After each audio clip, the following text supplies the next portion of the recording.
Hi guys, कैसे हैं आप लोग।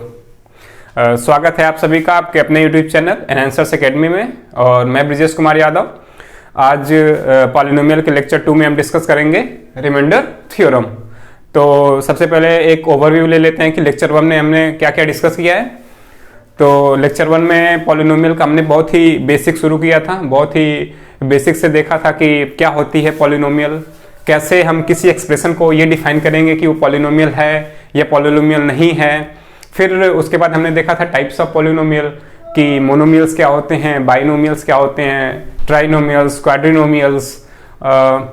फिर उसके बाद हमने उस पर कुछ क्वेश्चंस सॉल्व किए थे, कैसे उसको देखेंगे कि मोनोमियल्स में कितने टर्म आएंगे, कैसे उसको पहचानेंगे, क्या होगा क्या नहीं होगा, कैसे वो पॉलिनोमियल बन सकता है, कैसे पॉलिनोमियल नहीं बन सकता है। फिर हमने देखा था कि डिग्री ऑफ पॉलिनोमियल को कैसे फाइंड करना है, कि किसी भी पॉलिनोमियल की कितनी डिग्री है, उसकी हाईएस्ट पावर को कैसे फाइंड करना है, उस पर हमने क्वेश्चन सॉल्व किए। फिर हमने देखा कि कैसे हम किसी भी पॉलिनोमियल को मतलब चेक करेंगे कि उसमें जीरो ऑफ द पॉलिनोमियल कैसे फाइंड करेंगे। तो ये सब हमने पहले लेक्चर में कवर कर रखा है। अभी हमारा जो सेकंड टॉपिक है वो है रिमाइंडर थ्योरम। तो क्या होता है रिमाइंडर थ्योरम, जरा एक छोटी सी डिफिनेशन पे देख लेते हैं, फिर इसके डीप में जाएंगे, क्वेश्चंस को सॉल्व करेंगे, फिर देखेंगे कि लॉन्ग डिवीजन मेथड क्या होता है, लॉन्ग डिवीजन मेथड से फाइंड करेंगे रिमाइंडर कैसे आएगा, और फिर फैक्टराइजेशंस भी देखेंगे, बेसिक्स फैक्टराइजेशंस का बेसिक हम इसमें देख लेंगे। आगे देखेंगे कि फिर कैसे फैक्टराइज करते हैं। ठीक है, तो बने रहिए वीडियो में पूरा, और आगे बहुत ही मजा आने वाला है। और सारे आपके जो कंसेप्ट है ना, जो बेसिक कंसेप्ट से लेकर जो एडवांस लेवल तक का सब कुछ आपका इसमें क्लियर होगा। तो देखिए रिमाइंडर थ्योरम क्या होता है। मान लेते हैं हम कोई भी एक पॉलिनोमियल क्या है px, एक कोई सा भी एक पॉलिनोमियल एज्यूम करते हैं जो क्या है px है। तो उसकी डिग्री क्या होगी, उसकी डिग्री ग्रेटर देन और इक्वल टू 1। अच्छा, अब यहीं पे हम देख लेते हैं कि ग्रेटर देन और इक्वल टू 1 की बात क्यों कही गई है। इसकी जो डिग्री होगी, ठीक है, वो डिग्री ग्रेटर देन और इक्वल टू 1 क्यों जीरो नहीं। तो पहले तो हमने अपने लेक्चर 1 को अगर रिकॉल करें तो हमने देखा था कि पॉलिनोमियल में जो हमारी x की पावर होगी वो क्या होनी चाहिए, मतलब एक होल नंबर होनी चाहिए, पॉजिटिव नंबर होनी चाहिए, जो कि निगेटिव ना हो और फ्रैक्शंस नहीं होने चाहिए, वो इंटीग्रल नंबर होना चाहिए। तो मतलब 0 1 2 3। लेकिन यहां पे 0 को एक्सक्लूड कर दिया गया, इसलिए कर दिया गया क्योंकि अगर x की पावर 0 लिखते हैं, क्योंकि अगर उस पॉलिनोमियल की जो डिग्री होगी, उस पॉलिनोमियल की अगर डिग्री हम क्या लिख दें, 0 लिख दें, तो वो क्या हो जाएगा, कांस्टेंट टर्म हो जाएगा, वो एक कांस्टेंट टर्म हो जाएगा। तो वो पॉलिनोमियल जो हमारा मतलब डिजायर्ड पॉलिनोमियल था वो नहीं बनेगा। इसलिए हम क्या करेंगे, जो पॉलिनोमियल होगा, जो हमारा एक्सप्रेशन होगा, उसकी डिग्री हम क्या रखेंगे, ग्रेटर देन और इक्वल टू 1। तो यही इसमें बोला गया कि let px be a polynomial of degree greater than और equal to 1। Let a be any real number. अब a क्या है, एक रियल नंबर है।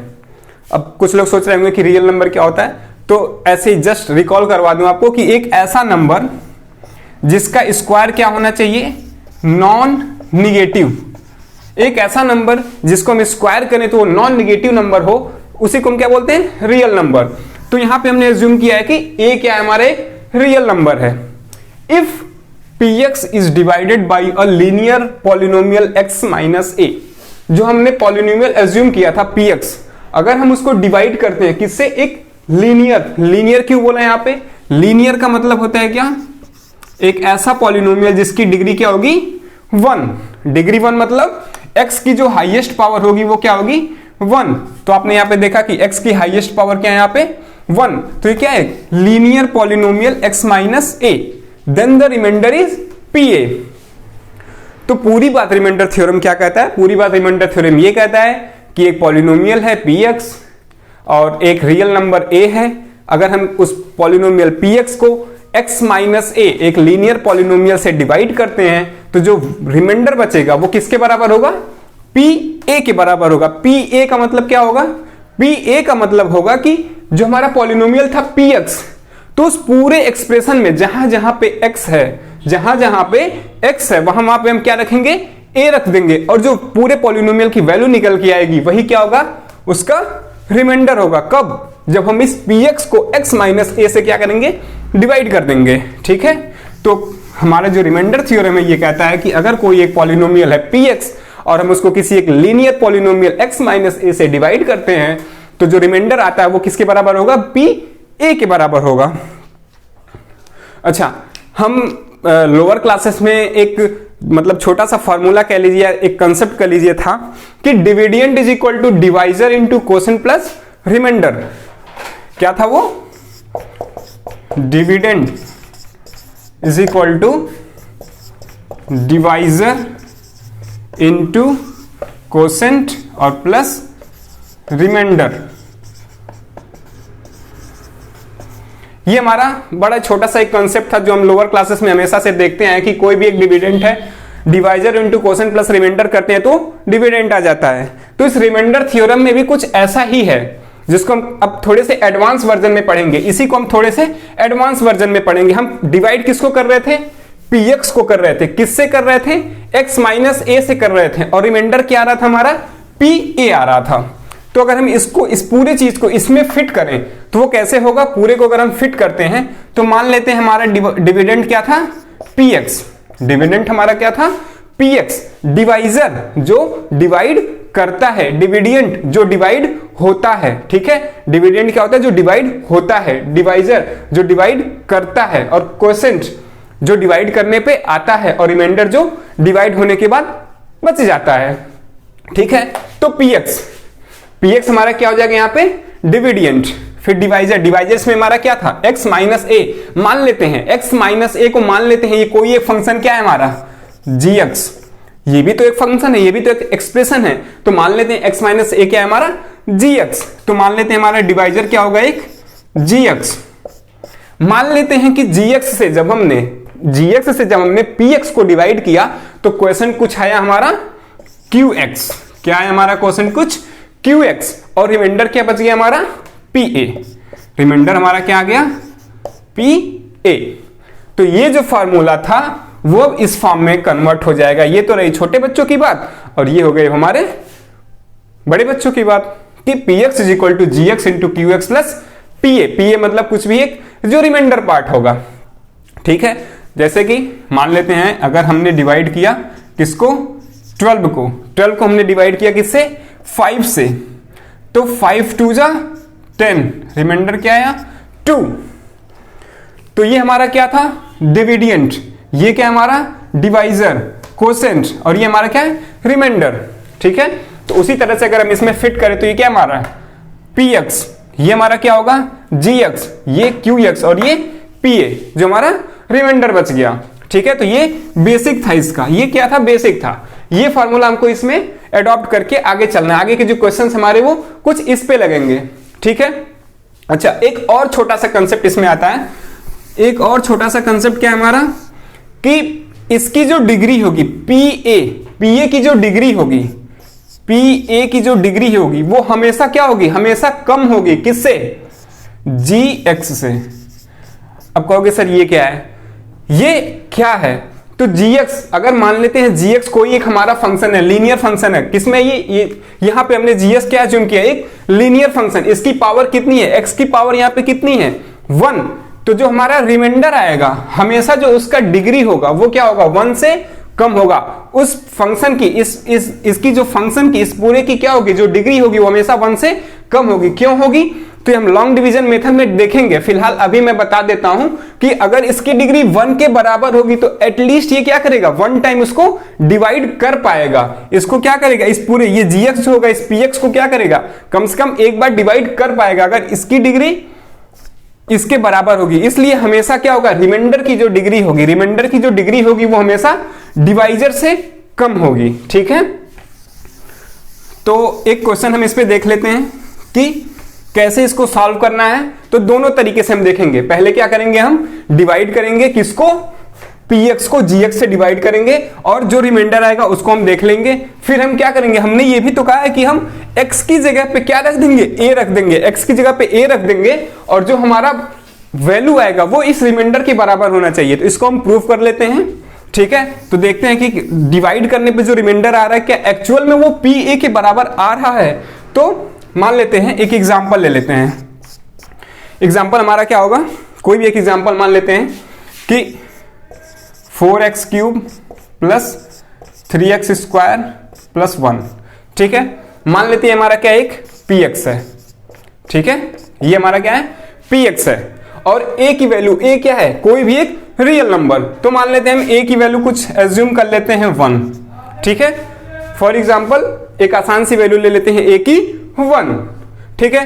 तो हमारा जो gx होगा, अब gx क्या होगा हमारा x माइनस a, मतलब जो हमारा gx होगा वो क्या होगा x माइनस a, और a की वैल्यू क्या है 1, तो x माइनस 1, मतलब gx जो हमारा होगा वो क्या होगा x माइनस 1। हमारे पास क्या है डिविडेंट है, हमारे पास क्या है डिवाइजर है। अब हमको फाइंड करना है कोसेंट और रिमाइंडर, ठीक है।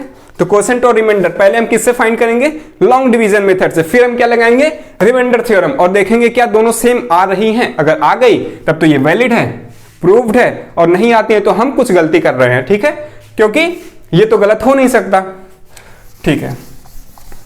तो ये डिफिनीशन हम फिलहाल अभी के लिए हटा दे रहे हैं और क्वेश्चन पे फोकस करते हैं।